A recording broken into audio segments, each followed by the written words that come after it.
আসসালামু আলাইকুম প্রিয় দর্শক শ্রোতা, আমি আলী আর আপনারা দেখছেন আলী বাংলা। দেখতে থাকুন, শুনতে থাকুন, সঙ্গে থাকুন। আজ ভারত, বাংলাদেশ, পাকিস্তান সহ বিশ্বের প্রায় বিভিন্ন দেশে পালিত হচ্ছে খুশির ঈদ। গতকাল পালিত হয়েছে সৌদি আরব সহ বিশ্বের বিভিন্ন দেশে খুশির ঈদ। ঈদ উল ফিতর অর্থ হচ্ছে রমজান শেষে উৎসব। মুসলিমদের জন্য এটি অন্যতম বৃহৎ উৎসব। মুসলিমদের জন্য রমজান মাস অত্যন্ত গুরুত্বপূর্ণ। তারা বিশ্বাস করেন পবিত্র রমজান মাসে রোজা পালনের মাধ্যমে সৃষ্টিকর্তার নৈকট্য লাভ করা যায়।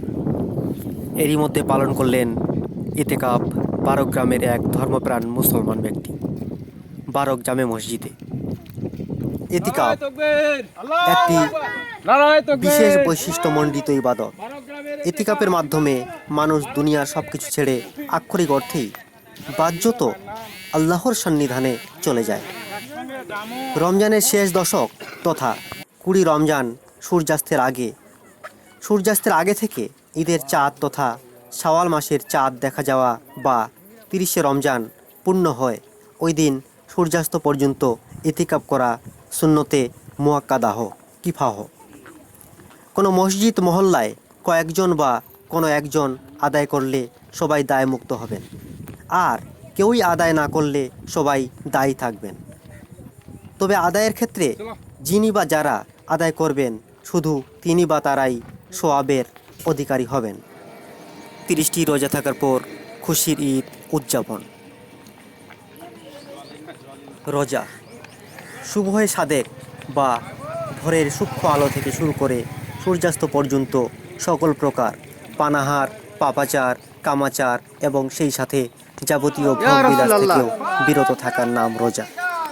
ইসলামী বিধান অনুসারে প্রতিটি প্রাপ্তবয়স্ক মুসলমানের জন্য রমজান মাসের প্রতিদিন রোজা রাখা ফরজ, যার অর্থ অবশ্য পালনীয়।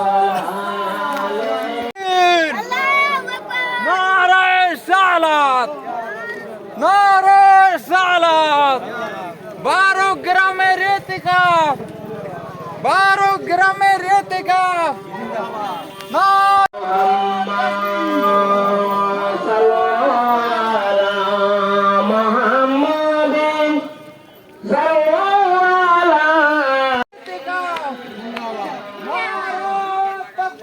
আল্লাহু আকবার।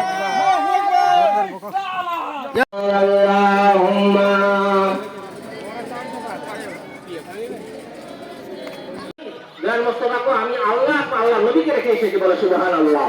তার মহব্বত আমরা, তার নবী তো উম্মত আমরা নাকি? তাহলে ইনশাআল্লাহ আর কি বাকি আছেন? কিছু বাকি আমাদের এখানে বক্তব্য আছে, কিছু বলবে।